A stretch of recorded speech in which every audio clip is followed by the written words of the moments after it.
Hello दोस्तों, welcome to chemical hub interview stars. आशा है आप लोग अच्छे होंगे। तो आज हम डिस्कस करने वाले हैं IOCL junior engineer officer grade E0 के लिए जो वैकेंसी आई है उसका सिलेबस। उसके सिलेबस को डिटेल वाइज हम समझेंगे कि इतने पार्ट में डिवाइड है, ईच पार्ट में कौन कौन से चीज़ें हमको कवर करनी है, जिससे हम एग्ज़ाम बड़ी आसानी से और बड़ी ही प्रिफरेंसीज के साथ में निकाल सकें। तो आशा है कि ये वीडियो आपके लिए बहुत हेल्पफुल साबित होगा। तो फिर आइए डिस्कस करते हैं IOCL junior engineer officer grade E0 के लिए सिलेबस। स्पेशली इसमें केमिकल के लिए किया गया है। हालांकि नॉन टेक पार्ट सभी स्ट्रीम के लिए कॉमन है, बट केमिकल के लिए स्पेसिफिक इस बार अच्छा किया है IOCL ने अपनी वेबसाइट पे। केमिकल या फिर किसी अदर ब्रांच जो भी इलेक्ट्रिकल मैकेनिकल, उनके लिए अलग अलग से सिलेबस भी दे दिया है, जिससे हमें तैयारी करने में काफ़ी आसानी होगी। हालांकि समय बहुत कम है हमारे पास, कुल मिला के अक्टूबर लास्ट में एग्ज़ाम का इन्होंने डिसाइड किया है करवाने का। तो तब तक हमको तैयारी करनी है, बड़े अच्छे से करनी है। तो उसी के रिगार्डिंग सिलेबस समझना हमें बहुत ज़रूरी होता है। किसी भी एग्ज़ाम के लिए सिलेबस समझना बहुत बड़ी चीज़ होती है। अगर हम किसी भी एग्ज़ाम में बैठने जा रहे हैं, ओवरऑल कोई भी एग्ज़ाम सही, छोटा सही या बड़ा सही, उसके सिलेबस को जान लेने से ही हमारे एग्ज़ाम का 20 से 30% पार्ट कवर हो जाता है। क्योंकि हमें कोई कन्फ्यूजन नहीं रहती है कि एग्ज़ाम में क्या पूछा जा सकता है, क्या नहीं पूछा जा सकता है, कहाँ से क्वेश्चन आएंगे, कैसे क्वेश्चन आएंगे। उसके लिए अच्छे से हम तैयारी कर सकें, इसके लिए सिलेबस को समझना बहुत ज़रूरी है। तो आइए हम केमिकल हब इंटरव्यू स्टार्स पर आज सिलेबस के बारे में डिस्कस करते हैं। तो चलिए शुरू करते हैं। तो मेनली IOCL जूनियर इंजीनियर के लिए वैकेंसी आई है जो डिप्लोमा फ्रेशर्स के लिए हैं, स्पेशली डिप्लोमा फ्रेशर्स के लिए। अब तक की होता था कि जो डिप्लोमा के बाद में 1 साल का एक्सपीरियंस मांगते थे और इनका post name JEA 4th grade नाम से होता था, जो कि अब बदल करके इन्होंने ऑफिसर ग्रेड में, वो नॉन ऑफिसर ग्रेड में होता था, ये हमारा ऑफिसर ग्रेड में है, जो जूनियर इंजीनियर ऑफिसर के पोस्ट आई है। तो होपफुली आपने फॉर्म भर दिया होगा, नहीं भरा है तो जल्दी से भर दीजिए, क्योंकि उसका लास्ट डेट आई थिंक 28 सितंबर है। उससे पहले कोशिश कीजिए, पूरा फॉर्म फिलअप कर दीजिए, जो भी जानकारी उसमें मांगी गई है अच्छे से भर के फॉर्म फिलअप करके अपने एग्ज़ाम की प्रिपरेशन स्टार्ट कीजिए। तो उसी सेगमेंट में आज हम जानेंगे कि उसका सिलेबस क्या क्या है। तो आज इस वीडियो में हम एकदम सिस्टमेटिक वे में देखने वाले हैं कि सिलेबस में क्या क्या है। बेसिकली सिलेबस 2 पार्ट में हमारा डिवाइड है। बेसिकली हमारा सिलेबस जो है 2 पार्ट में डिवाइड है। एक हमारा टेक्निकल और दूसरा नॉन टेक। ठीक है, नॉन टेक और टेक्निकल। टोटल क्वेश्चन टोटल रहेंगे 100। उन 100 क्वेश्चन में से 50 क्वेश्चन हमारे टेक्निकल के रहेंगे और 50 क्वेश्चन हमारे नॉन टेक के रहेंगे। उन 50 क्वेश्चन में टेक्निकल रहेगा और 50 क्वेश्चन में नॉन टेक रहेगा। तो आगे हम जानेंगे कि टेक्निकल में हम क्या क्या हमको तैयार करना है, या किन किन मेजर टॉपिक्स हैं उन पे हमें फोकस करना है, और नॉन टेक में क्या क्या मेजर टॉपिक्स हैं जिन पे हमें फोकस करना है। ठीक है, तो आगे चलिए देखते हैं। तो चलिए बात करते हैं सबसे पहले हम टेक्निकल के बारे में। टेक्निकल पार्ट जिसमें कि टोटल 50 क्वेश्चन रहेंगे। टेक्निकल पार्ट जिसमें टोटल हमारे 50 क्वेश्चन रहेंगे। उन 50 क्वेश्चंस में हमारा डिवाइडेशन रहेगा ये 5 सेगमेंट में। 5 हमारे टॉपिक्स मेजरली कवर होंगे इन टेक्निकल क्वेश्चन में। ऐसा कोई मैं अपने मन से नहीं बता रहा हूँ, ऐसा इस बार IOCL ने अपनी वेबसाइट पे नोटिफिकेशन के साथ में सिलेबस भी दे रखा है। उसी सिलेबस के आधार पर हम तैयारी करेंगे, जिससे कि हम एग्ज़ाम को बड़े आसानी से अच्छे नंबरों के साथ निकाल सकें और अपना जो ये गोल्डन अपॉर्चुनिटी है उसे ग्रैब कर सकें। तो टेक्निकल क्वेश्चन जैसे कि 50 रहेंगे, उन 50 क्वेश्चन को 5 सेगमेंट में बांटा गया है। पहला सेगमेंट हमारा केमिकल इंजीनियरिंग फंडामेंटल्स रहेगा। दूसरा पेट्रो रिफाइनिंग प्रोसेसेस रहेगा। तीसरा पेट्रोकेमिकल प्रोसेसेस रहेगा। चौथा प्रोसेस इक्विपमेंट एंड ऑपरेशंस रहेगा। और 5th हमारा सेफ्टी और इन्वायरमेंट रहेगा। अब हम बेसिकली जानेंगे उसको कि हम इन 5 के अंदर भी क्या क्या कवर अप करेंगे। तो केमिकल इंजीनियरिंग फंडामेंटल्स में जो बेसिक केमिकल इंजीनियरिंग के सब्जेक्ट रहते हैं, मास ट्रांसफ़र, हीट ट्रांसफ़र, ये मटेरियल हैंडलिंग, ये सब कवर होगा। पेट्रो रिफाइनिंग में रिफाइनिंग के अंदर जो जो प्रोसेस हम यूज करते हैं उसके बारे में बात करेंगे। पेट्रोकेमिकल्स प्रोसेस में पेट्रोकेमिकल्स क्या होते हैं, उनकी प्रोसेसेस क्या होती हैं, उसके बारे में जानेंगे। और फोर्थ हम प्रोसेस इक्विपमेंट, कोई भी प्रोसेस इंडस्ट्री है, चाहे वो पेट्रोल रिफाइनिंग हो गई या पेट्रोकेमिकल इंडस्ट्री हो गई, उसमें प्रोसेस इक्विपमेंट्स हम कौन कौन से यूज करते हैं, उन प्रोसेस इक्विपमेंट के कौन कौन से टाइप होते हैं, उनकी ट्रबल शूटिंग क्या होती है, उनके ऑपरेशंस क्या होते हैं, उनके बारे में जानेंगे। और पांचवी सबसे इम्पोर्टेंट चीज़ सेफ्टी और एनवायरनमेंट के बारे में जानेंगे। कोई भी इंडस्ट्री अगर मतलब ऑपरेशन में है तो उसमें सबसे बेसिक, सबसे मेजरली इम्पोर्टेंट पार्ट होता है सेफ्टी और एनवायरनमेंट का, तो उसको हम जानेंगे आगे अपने आने वाले वीडियो में, इसलिए लास्ट तक देखते रहिए, आपको ये सब समझाएंगे। तो जैसा हमने बताया, नेक्स्ट पार्ट में हम नॉन टेक्निकल, फर्स्ट पार्ट में हमने देखा कि 50 क्वेश्चन हमारे टेक्निकल से आएंगे और नॉन टेक्निकल सेकंड पार्ट रहेगा हमारा, 50 क्वेश्चन इसके रहेंगे। टोटल 100 क्वेश्चन में से 50 क्वेश्चन टेक्निकल और 50 question non technical. Non technical में बेसिकली हम कवर अप करेंगे जनरल एप्टीट्यूड को। जनरल एप्टीट्यूड में हमारा क्वांटिटेटिव एप्टीट्यूड रहेगा, थर्ड हमारा सेकंड लॉजिकल रीजनिंग रहेगा, verbal ability and English language रहेगा। ठीक है, क्वांटिटेटिव एप्टीट्यूड के 20 क्वेश्चन रहेंगे, जो बेसिकली बेसिक जो अरिथमेटिक होती है, जो मैथ होती है, उसके क्वेश्चन रहेंगे। लॉजिकल रीजनिंग के 15 क्वेश्चन रहेंगे, वर्बल एबिलिटी के हमारे 15 क्वेश्चन रहेंगे। ठीक है, तो हम इस तरीके से non technical part cover up करेंगे और आगे आशा है कि आने वाले वीडियो में हम इनको बहुत अच्छे से एक एक टॉपिक वाइज अच्छे से समझा पाएंगे, जिससे कि आपकी तैयारी बहुत अच्छे से हो पाए। तो ठीक है दोस्तों, अभी आपने फिर समझ लिया कि फर्स्ट हम टेक्निकल पार्ट देखेंगे। टेक्निकल पार्ट में हमारा क्या क्या कवर अप होगा, chemical engineering fundamental, petro refining processes, petrochemical processes, fourth process equipment and operation, fifth safety environment, और सेकंड पार्ट हमारा 50 क्वेश्चन रहेंगे नॉन टेक्निकल। नॉन टेक्निकल में हमारे quantitative aptitude, logical reasoning, verbal ability of English language. ठीक है, तो अब आगे हम इसको डिटेल वाइज डिस्कस करते हैं। तो केमिकल इंजीनियरिंग फंडामेंटल्स, जैसा कि हम जानते हैं केमिकल इंजीनियरिंग फंडामेंटल्स एक पार्ट, 5 पार्ट्स जो टेक्निकल में हमने बताए थे, उनमें एक फर्स्ट पार्ट जो केमिकल इंजीनियरिंग फंडामेंटल्स है। अब उसमें केमिकल इंजीनियरिंग फंडामेंटल्स में भी हम क्या क्या कवर अप करेंगे, मतलब क्या क्या जो एग्ज़ाम आएगा उसमें किस किस सब्जेक्ट से हमारे क्वेश्चंस रहेंगे। तो इसमें सबसे पहले basic principle stoichiometry of chemical engineering, मतलब बेसिक प्रिंसिपल जो केमिकल इंजीनियरिंग के होते हैं, जो उसके अंदर स्टोइचियोमेट्री रहती है उसके रिगार्डिंग क्वेश्चन रहेंगे। और दूसरा हमारा है केमिकल थर्मोडायनेमिक्स हमारा कवर अप होगा। और फिर fluid mechanics and mechanical operation, fluid mechanics और मैकेनिकल ऑपरेशंस के क्वेश्चन रहेंगे।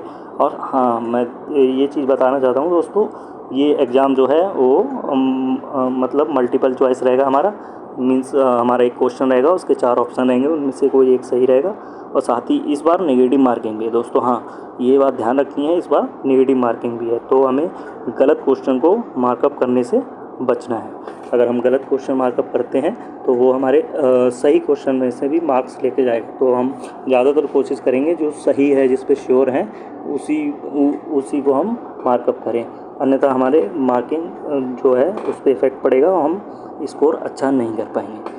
तो हम यहाँ जान रहे थे केमिकल इंजीनियरिंग फंडामेंटल्स में क्या क्या है। तो बेसिक प्रिंसिपल बता दिया, केमिकल थर्मोडायनेमिक्स रहेगी, fluid mechanics and mechanical operations रहेंगे, हीट ट्रांसफ़र रहेगा, मेजरली बहुत इंपॉर्टेंट सब्जेक्ट होता है हीट ट्रांसफ़र रहेगा, मास ट्रांसफ़र रहेगा, और केमिकल रिएक्शन इंजीनियरिंग रहेगी, और प्रोसेस कंट्रोल एंड इंस्ट्रूमेंटेशन रहेगा। तो ये बेसिकली हमारा ये जो कवर अप है, ये सब हमारा केमिकल इंजीनियरिंग फंडामेंटल्स के अंदर आएगा। तो इसके लिए हम कोशिश करेंगे कि जो भी ये टॉपिक है केमिकल इंजीनियरिंग फंडामेंटल्स, इसके लिए इसके स्पेसिफिक क्वेश्चन, जिससे कि आप मतलब इधर उधर ना भटक के, इधर उधर कंफ्यूज ना होके एक जगह तैयारी कर पाएँ। तो हम कोशिश करेंगे हम आपके अपने channel chemical hub interview stars पर ये सारी वीडियो बड़े अच्छे ढंग से स्पेसिफिक, मतलब जो एग्ज़ाम में आने के ज़्यादातर चांस रहते हैं, वो उसकी वीडियो बना के आपके पास पहुंचा सकें। तो इसके लिए आप जुड़े रहिए केमिकल हब इंटरव्यू स्टार से, और आशा करता हूं कि मैं आपके साथ जितना हो सकेगा उतने अच्छे से आपकी तैयारी कराऊँगा। ठीक है दोस्तों, अब आगे बात करते हैं। आगे हम देखेंगे पेट्रोलियम रिफाइनिंग प्रोसेसेस के बारे में।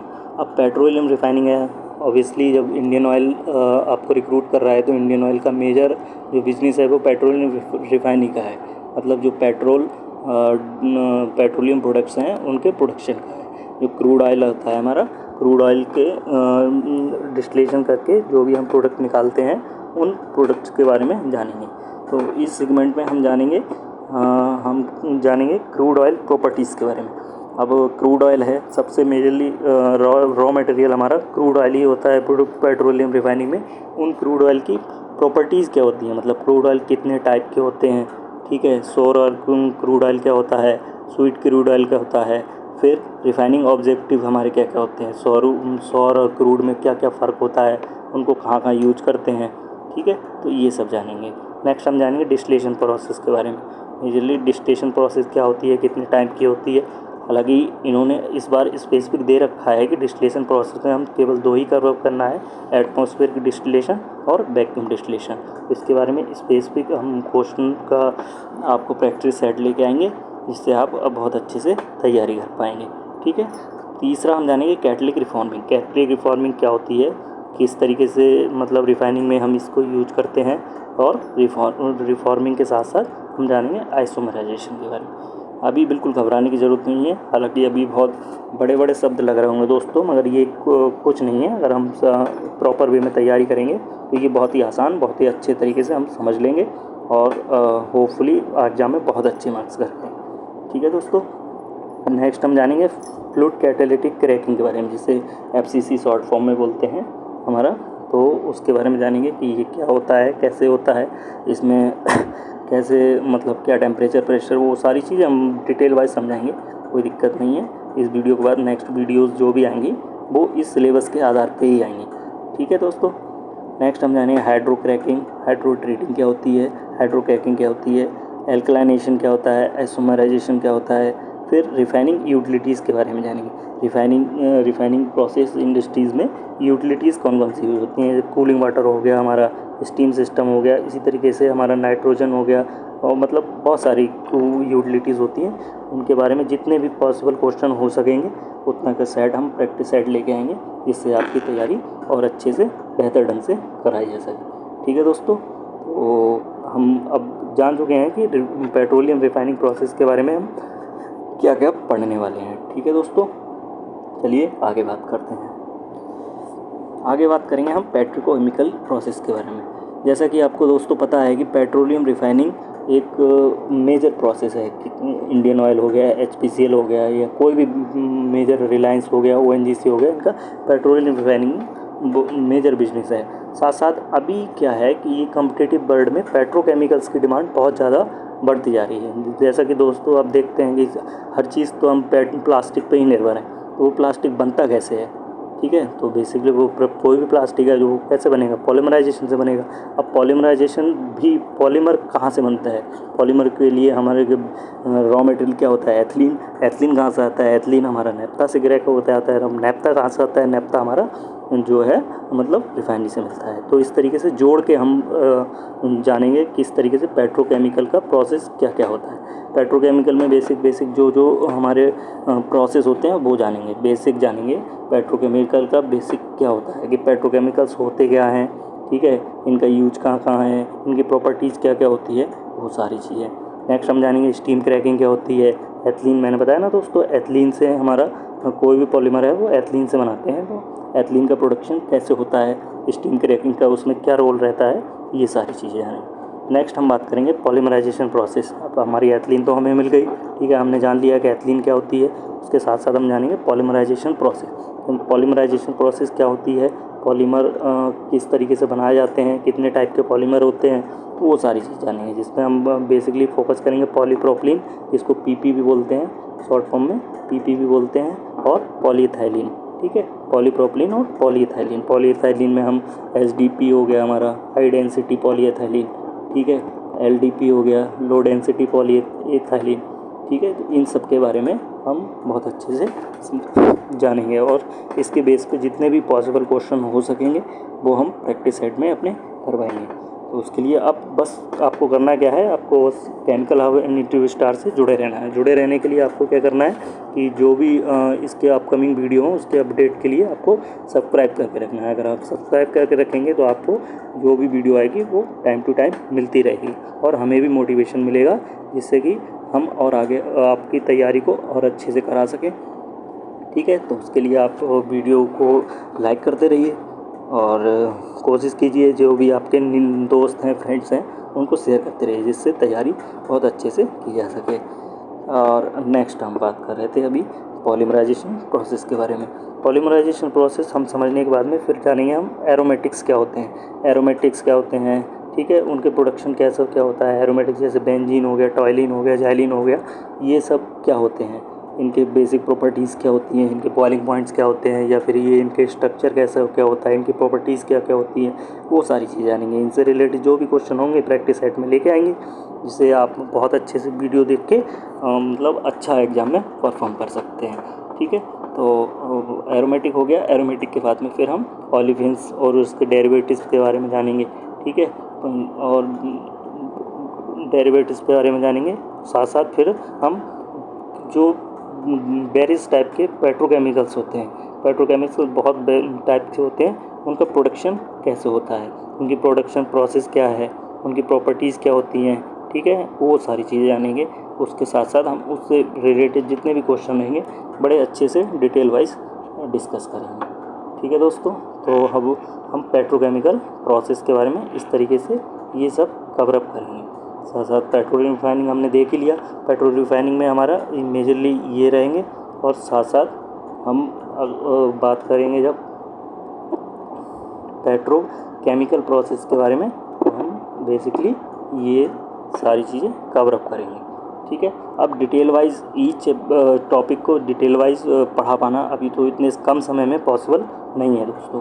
आप भी जान रहे हैं कि 1 महीना है, मात्र 1 महीना 10 दिन, मान लो 10 दिन, 1 महीना 10 दिन के अंदर ये सब टॉपिक डिटेल वाइज थ्योरेटिकल तो पढ़ना संभव नहीं है, मगर फिर भी हम कोशिश करेंगे। प्रैक्टिस सेट जो हम लेके आएंगे, प्रैक्टिस सेट हमारा कॉमनली ऑब्जेक्टिव टाइप क्वेश्चन रहेगा, तो उसी में हम जो मतलब जो समझने में कठिनाई आएगी उनको बड़ा इजी वे में आपको समझाते हुए चलेंगे, जिससे कि आपको एग्ज़ाम टाइम में बहुत अच्छे से कनेक्ट कर पाओ आप। ठीक है दोस्तों, तो नेक्स्ट बात करते हैं। नेक्स्ट हम बात करेंगे प्रोसेस इक्विपमेंट एंड ऑपरेशन के बारे में। अब कोई भी इंडस्ट्री है, हालांकि ये रिफाइनिंग के लिए होता है, तो रिफाइनिंग में बहुत सारे कोई भी प्रोसेस होती है उसके लिए इक्विपमेंट्स की ज़रूरत होती है। इक्विपमेंट्स में जैसे कि आप जानते ही हैं दोस्तों कि पंप हो गए हमारे, ठीक है, कंप्रेसर हो गए हमारे, ठीक है, तो ये मेजर इक्विपमेंट्स होते हैं। मतलब जो इक्विपमेंट हमारे प्रोसेस में यूज होते हैं वो कैसे काम करते हैं, उनके कौन कौन से टाइप होते हैं, ठीक है, उनकी बेसिक प्रॉपर्टीज़ क्या क्या होती हैं, उनके कंस्ट्रक्शन क्या क्या होता है, उसमें क्या क्या इक्विपमेंट के भाग होते हैं, वो सारी चीज़ें जानेंगे।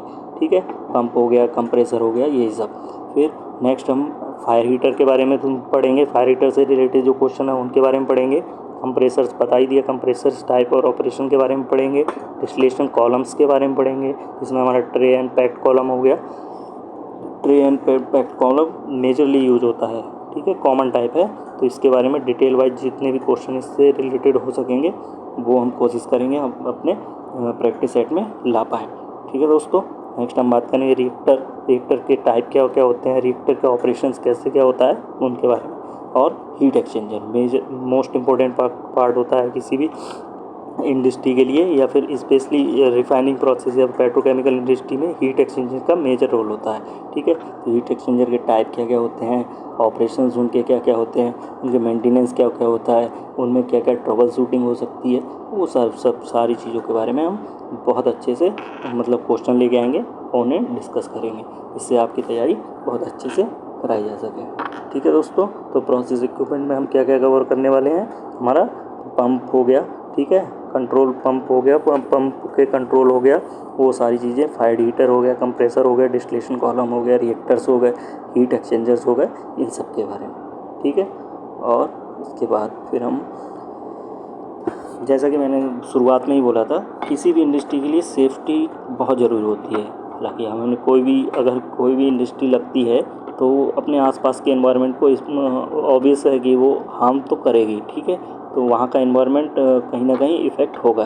तो उस एनवायरनमेंट को बनाए रखने के लिए, उसको कम से कम हार्म रखने के लिए हम क्या क्या प्रिकॉशंस लगाते हैं। तो उसके सेफ्टी मेजर्स जो भी यूज करेंगे वो एनवायरनमेंट के अंदर आएंगे। साथ साथ हम सेफ्टी में 2 तरीके की हम सेफ्टी बात करेंगे, एक प्रोसेस सेफ्टी, एक पर्सनल सेफ्टी। कोई भी बंदा अगर कि आप हैं, आप डायरेक्ट प्रोसेस में इन्वॉल्व रहेंगे तो आपकी सेफ्टी भी बहुत ज़रूरी है। तो प्रोसेस सेफ्टी मैनेजमेंट के बारे में जानेंगे जिसे PSM बोलते हैं। ज़्यादा जॉब सेफ्टी के बारे में जानेंगे जिसे JSA बोलते हैं।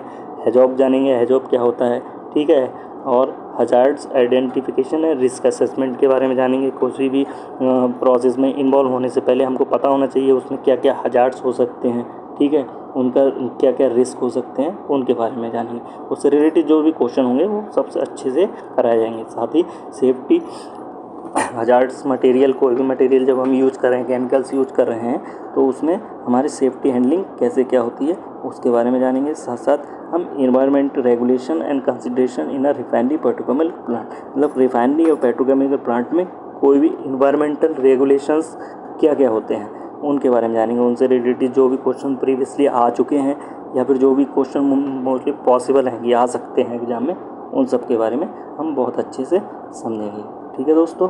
तो ये हमारा बेसिकली कवर अप हो गया कि टेक्निकल पार्ट में हमने 5 चीज़ों के बारे में बड़े अच्छे से समझ लिया।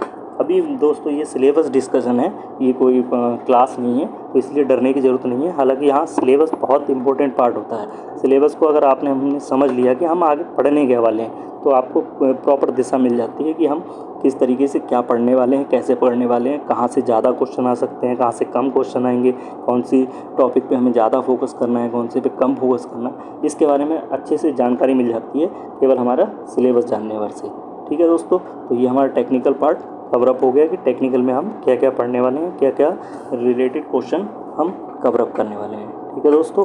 साथ ही अब बात करते हैं हम अपने नॉन टेक पार्ट। जैसा कि हमने बताया था टेक्निकल में 50 क्वेश्चन रहेंगे, नॉन टेक में भी 50 क्वेश्चन रहेंगे।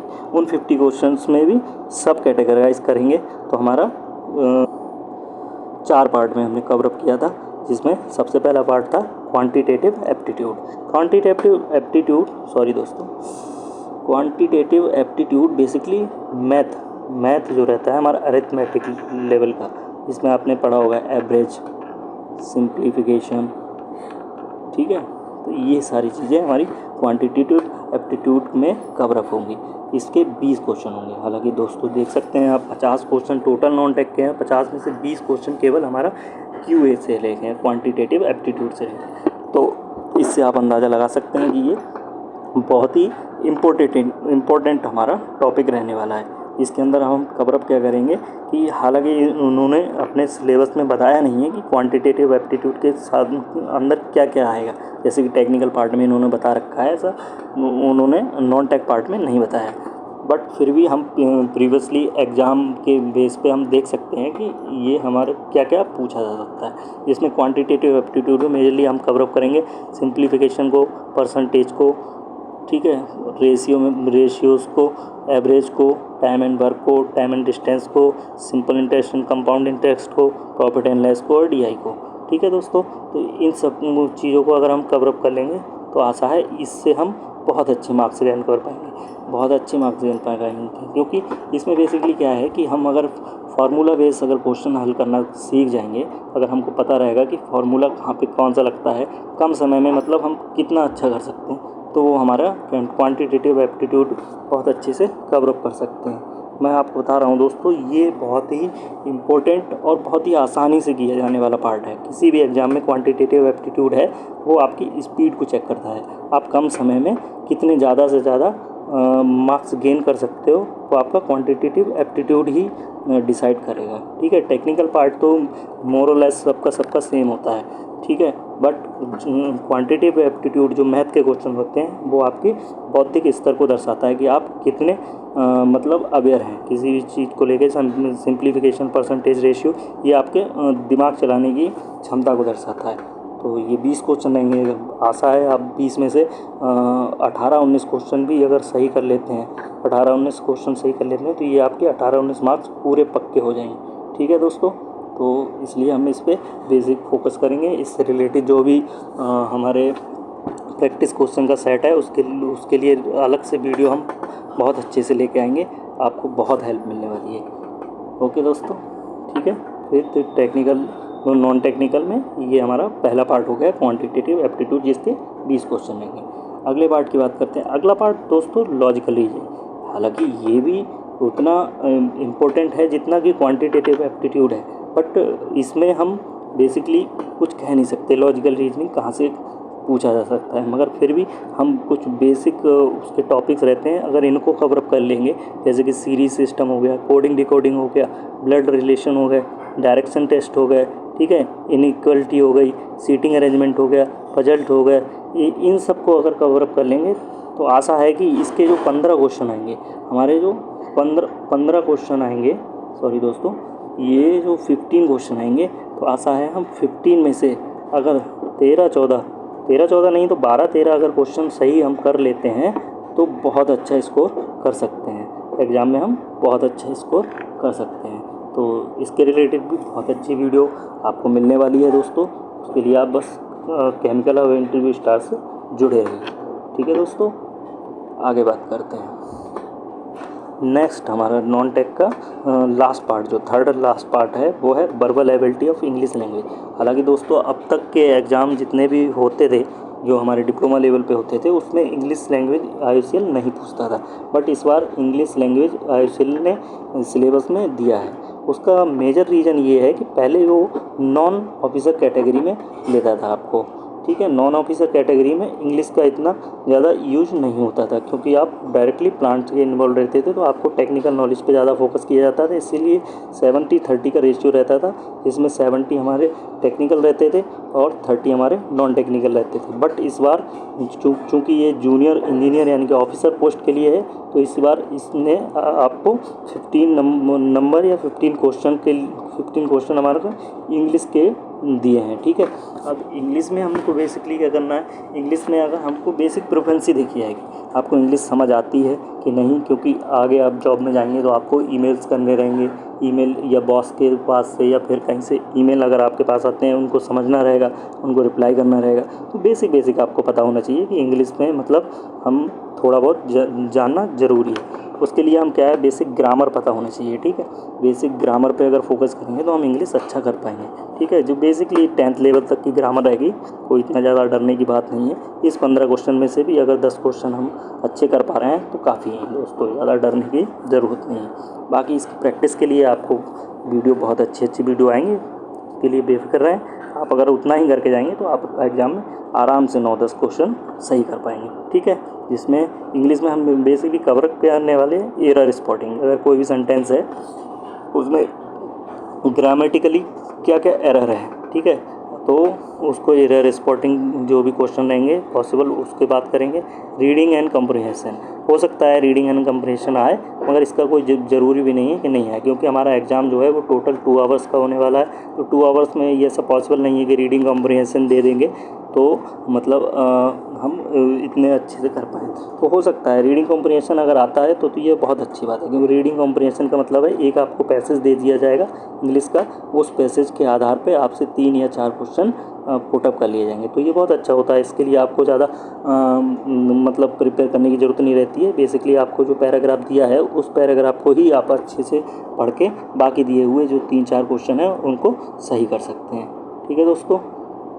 फिर आगे हम फिल इन द ब्लैंक्स, कोई भी सेंटेंस दे दिया जाएगा जिसमें कुछ जगह खाली छोड़ दी जाएगी, उसमें ब्लैंक्स में क्या आएंगे, जिसमें मतलब हमारे आर्टिकल्स रहते हैं, जैसे कि इन का ये यूज कहाँ होता है, ऑन का यूज कहाँ होता है। तो ये बेसिक ग्रामर है, उसको हम बहुत अच्छे से एग्ज़ाम में लेके आएंगे। जो अब तक अच्छे एग्ज़ाम में जो क्वेश्चन आते हैं, जैसे कि SSC या फिर लोअर लेवल के एग्ज़ाम में जो क्वेश्चन आते हैं उनके प्रीवियस ईयर के क्वेश्चन आपको लेके आएंगे, जिससे कि आपको तैयारी बहुत अच्छे से की जा सके, ठीक है दोस्तों।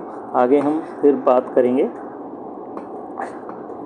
सेंटेंस रीअरेंजमेंट के बारे में, ठीक है। सेंटेंस का रीअरेंजमेंट पर कभी कभी सेंटेंस का एक प्रॉपर ग्रामेटिकली अरेंजमेंट होता है ना दोस्तों, आप जानते ही होंगे कि किस तरीके से कहाँ पर सब्जेक्ट आना है, ठीक है, कहाँ पे हमारा वर्ब आना है, ठीक है, फिर कहाँ ऑब्जेक्ट आना है, वो सारी चीज़ें। तो कभी कभी वो एग्ज़ाम में उठा के दे देगा, ऑब्जेक्ट पहले दे देगा, सब्जेक्ट बाद में दे देगा, फिर आपको रीअरेंजमेंट करना है, तो उसके रिलेटेड क्वेश्चन आएंगे। साथ साथ हम वोकेबलरी के बारे में बात करेंगे, जिसमें सिनोनिम्स कवर करेंगे, एंटोनिम्स कवर करेंगे। सिनोनिम्स मतलब जो हिंदी में पर्यायवाची बोलते हैं, एंटोनिम्स मतलब हिंदी में विलोम शब्द यानी कि उल्टे शब्द बोलते हैं, उनके बारे में जानेंगे। ईडियम में फ्रेजेस के बारे में जानेंगे। ये सब हमारा इंग्लिश लैंग्वेज के बारे में।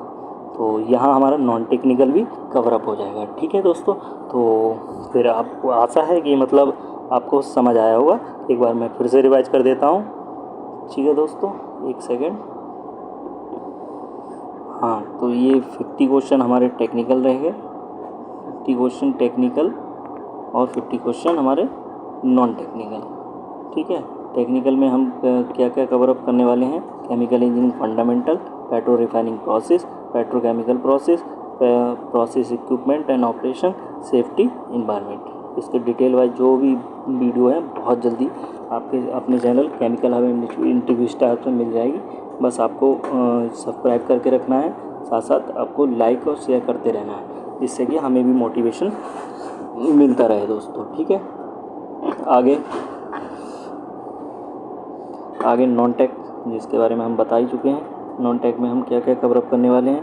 क्वांटिटेटिव एप्टीट्यूड, लॉजिकल रीजनिंग और verbal ability of English language. ठीक है, जिसमें हम मेजरली फोकस करना है हमें क्वांटिटेटिव एप्टीट्यूड और लॉजिकल रीजनिंग। इंग्लिश में ज़्यादा वक्त नहीं देना है दोस्तों। हालांकि लास्ट के एग्ज़ाम के 4-5 दिन बचेंगे, उसमें कुछ 2-4 वीडियो आपको लेके आ जाएंगे, उसमें आपका कवर अप हो जाएगा। डोंट वरी, इसको लेके आपको बिल्कुल भी चिंता नहीं करनी है। ठीक है दोस्तों, साथ साथ आपको अपनी तैयारी के लिए मोटिवेशन भी रहना है, आपको मोटिवेट रहना है। आपको बेवजह टाइम इधर उधर ख़राब नहीं करना है। थोड़े समय के लिए हो सके तो सोशल मीडिया से दूर रहिए। अगर 1 महीने आप अच्छे से तैयारी कर लेते हैं, बहुत अच्छा, अगर आप अपने आप को प्रिपेयर कर लेते हैं एग्ज़ाम के लिए और एग्ज़ाम में अच्छा कर लेते हैं, तो विश्वास मानिए दोस्तों, ये बहुत अच्छी अपॉर्चुनिटी है, बहुत अच्छी अपॉर्चुनिटी है। आप कॉलेज के अभी 1-2 साल जो भी निकले हैं, ठीक है, आपको इंडस्ट्री अनुभव नहीं है, तो फ्रेशर को जॉब मिलने में बहुत कठिनाई होती है दोस्तों। तो ये आपके लिए मेरे हिसाब से गोल्डन अपॉर्चुनिटी है कि आप कॉलेज से निकलने के तुरंत बाद ही एक जूनियर इंजीनियर या ऑफिसर के पद पे आप तैनात हो सकते हैं। बस थोड़ी सी तैयारी और थोड़ा सा डेडिकेशन दिखाने की ज़रूरत है दोस्तों। ठीक है, और उसके लिए आपको हेल्प करने के लिए हम हमेशा तैयार हैं। आप बस केमिकल हब इंटरव्यू स्टार से जुड़े रहिए। हम समय समय पे इसी सिलेबस को, जिसको हमने अभी डिस्कस किया है, इसी सिलेबस के आधार पर आपको बहुत अच्छी वीडियो आने वाली है दोस्तों। तो इसलिए आपको बेफिक्र होकर तैयारी करनी है। बस आपको अपने ईमानदार रहना है अपनी तैयारी को लेके। ठीक है दोस्तों, तो ठीक है दोस्तों, आशा है आपको वीडियो बहुत पसंद आई होगी। अगर पसंद आई होगी तो वीडियो को प्लीज़ लाइक कीजिए, शेयर कीजिए अपने दोस्तों के साथ जिनको ज़रूरत है, जो तैयारी कर रहे हैं, और साथ ही सब्सक्राइब कीजिए, जिससे कि आने वाली वीडियो आपको मिल सके, आपको पता लग सके। ठीक है, तो दोस्तों थैंक यू, धन्यवाद। मिलेंगे अगले वीडियो में बहुत ही अच्छे प्रैक्टिस सेट के साथ। ओके, जय श्री राम।